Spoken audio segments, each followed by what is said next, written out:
One word to describe this camera would be Easy.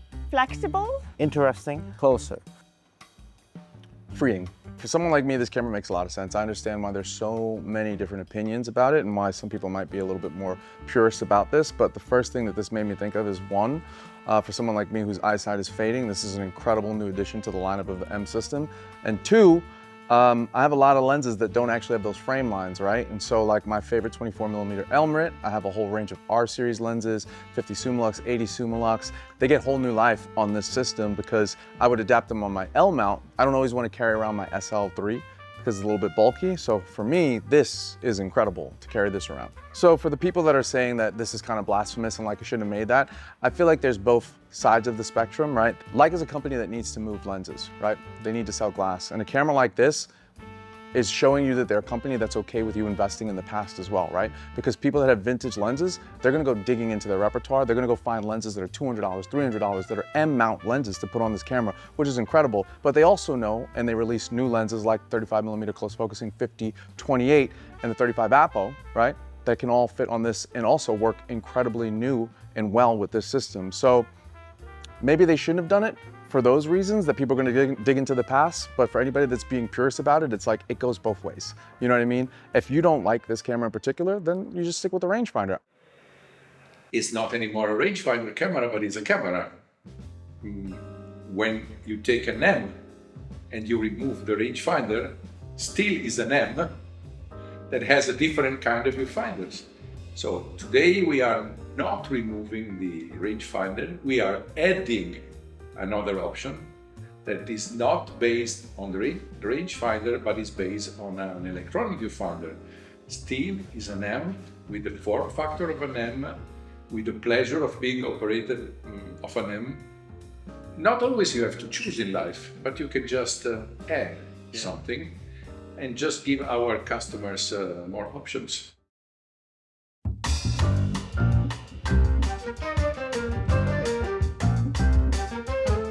When I first heard about this camera, I wasn't quite sure how it fit into the M story, and after a few days, it's finally making sense to me. It's not about the rangefinder, it's about the mount. The M mount has been around since 1954. We're talking over 70 years, and now you have 3 unique ways to access this mount. If you're a purist, you can go the analog route and take advantage of cameras like the M6 or the MP or even the MA. If you want a digital pipeline but still want that rangefinder experience, well, you have something like the M11 or M11P. And now for those that want to take advantage of this mount, they want to be able to manually focus on the moment, but something that is a little bit more conducive for seeing the final frame, that is where the MEV1 fits into the story. When I think about the MEV1, it comes down to 4 words: wider, tighter, older, newer. When you're thinking about this camera, you can go with wider lenses and still see the frame. You can go with tighter lenses and still see the frame. You can go to vintage lenses and really see the character, especially in the out of focus areas. You can even go to newer lenses that have close focusing capabilities and still see everything within that viewfinder. It's really those 4 words that encompass the value of a product like this.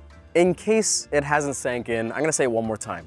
This camera, the MEV1, is not looking to replace your classic rangefinder experiences. It's an alternative. It's an alternative way to use M lenses and something that might be conducive for people that are using traditional cameras or even smartphones. But you have this classic Leica M silhouette that gives that experience while keeping you in the moment. And on that note, it's really unique how they've designed this camera, right? If you have this viewfinder, all of a sudden, when you're using a modern close focusing lens, as soon as you get to 0.7 meters, 70 centimeters, and you're going even closer, you don't have to remove your eye from the viewfinder to look at the LCD on the back. You can stay in the viewfinder, stay in the moment. On that note, with a classic M camera, traditionally, you're focusing on the moment and then recomposing to get your shot. You don't have to do that anymore. You can get that shot, compose all in the same sort of interaction with your subject. What's beautiful about this camera that I really appreciated is that it takes the classic M silhouette, but introduces some new innovations. That lever to the left of the camera profile, in the past, you'd be using that as your frame selector. But on this camera, it's used to bring up your focusing aid, your magnification, or even your focus peaking. What's really special that I think got a bit of a reaction from our press release here is you can actually push or pull the lever to activate one of 3 features. And that just makes for something that lets you be in the moment and not have to take your eye away from the viewfinder.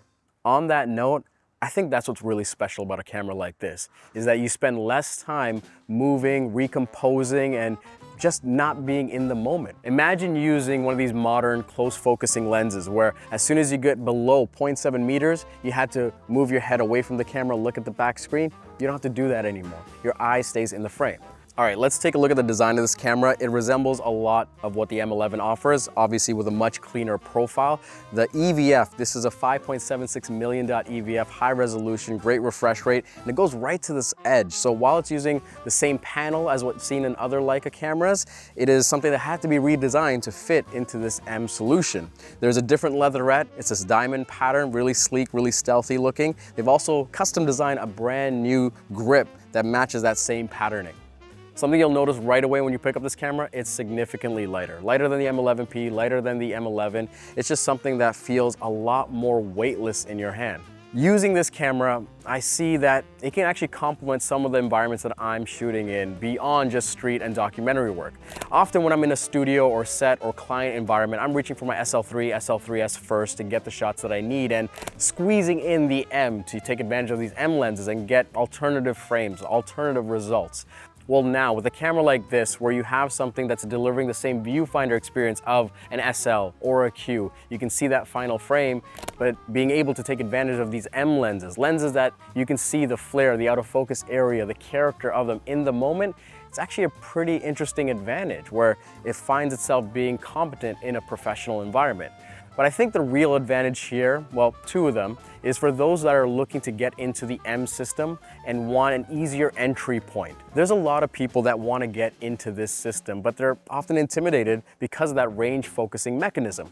Here, you can now take advantage of the silhouette, of this form factor, of this sensor, of over 70 years of lenses, but have an easier, smoother entry point into composing your frame. And especially for those that wear glasses or might have some issues with vision, having a camera like this, it just makes for the photography experience being more fulfilling, more enjoyable, where you can still take advantage of those older lenses, those faster lenses, and get the shot that you need. You're gonna find yourself just having a much higher hit rate.